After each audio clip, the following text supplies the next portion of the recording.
Hey and welcome to the MX5 guide on the Winton Club Circuit in iRacing.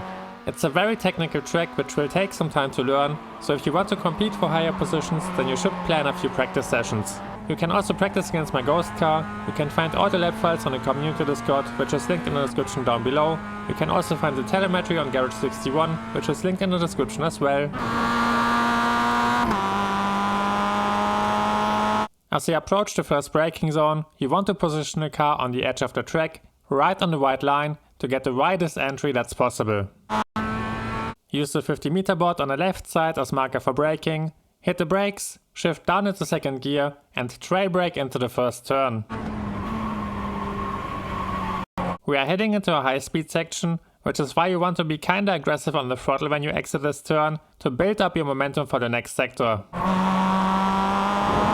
You don't need to be afraid of the gravel here, you can go a bit wide. As long as you keep the center of the car above the curb, then you won't receive an incident point.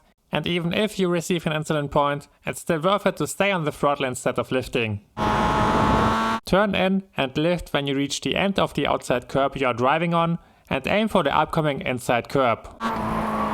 You don't want to waste any time around here and get immediately back on the throttle when you touch the curb. You want to attack the inside curb, but at the same time you want to be a bit careful, because if you cut into the grass then you will receive a slowdown penalty, which will completely destroy your race. You also don't need to be afraid of the gravel on this exit. It has the same track limits like the previous one, so if you need to go wide, just do it. It's important that you set the car up again and position it at the edge of the track. You want to stay on the throttle and use the marshal post on the left side as your marker to turn in into the next turn. Attack the inside curb, lift shortly before you reach the end of it and give the brakes a super soft touch. When you check the bottom left of the screen, then you can see that I'm barely engaging them. This touch on the brakes isn't meant to slow you down, instead it helps you to shift the car towards the center of the track. It's hard to describe, but when you try it in your practice session, then you will know what I mean. This simple soft touch on the brakes helps you to slide the car slightly over to the right and give you a better entry angle into the next section. Engage the throttle again to control the line of your car and lead it towards the upcoming inside curb. Try to go flat out again, and you can also attack the insides a bit by rubbing your tires against the curb. I wouldn't recommend you to attack them fully, because they are quite steep, they can unsettle your car and make you spin.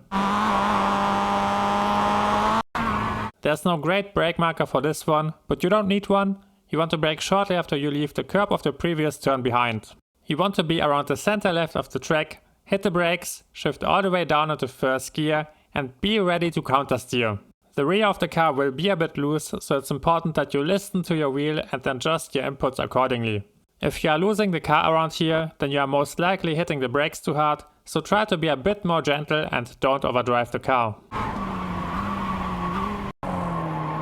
Aim for a tight run around the first inside curb and try to get the throttle down early to accelerate towards the next hairpin.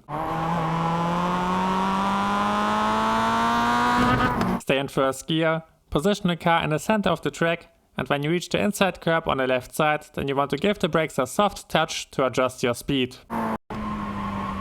This hairpin can feel a bit endless, but luckily there's a good marker. When you see this big tree in the distance appearing and lining up with your car, then you want to slam the throttle down and push the car towards the inside of the track. Exit the turn around the center, straighten the car on a short transition between the hairpins, stay in first gear and hit the brakes again to adjust your speed for the last one. You can't gain any time here, you can only overdrive the car. That's why it's important that you stay patient around here and stay off the pedals while you wait for the car to rotate.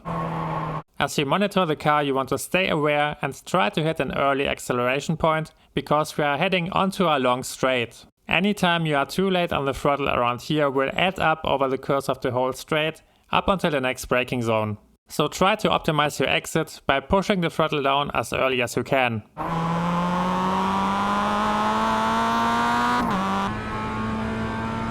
Drive to the left to get a wider entry into the next left-hander, hit the brakes and prepare to shift down into second gear. The key in this turn is to realize that you don't want to push in this turn. The whole purpose of it is to set the car up for the last chicane. So don't overdrive the car, attack the inside and keep pushing the car to the right to get a wide entry into the last chicane. Lift and aim for a tight run around the first inside curb. I wouldn't recommend you to attack it because it unsettles the car quite a lot. Get back on the throttle and prepare to attack the second inside curb. You want to cut fully over the last inside curb and accelerate towards the finish line. The key here is that you want to commit to the attack and place the car fully over the curb. If you attack the inside curb only with your right tires, then it will unsettle your car quite heavily and it will be difficult to handle it. So don't be shy and just fully attack it. Enjoy the cockpit lap to let everything settle down.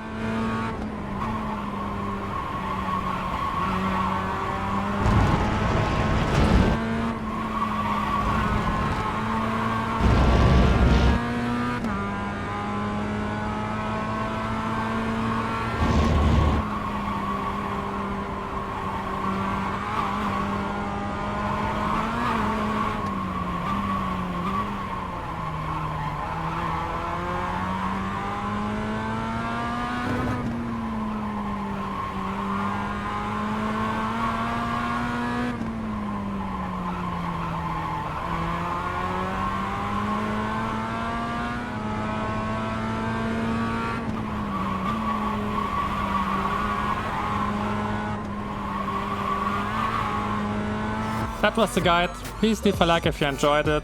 I wish you all the best for the next weekend. See you next time.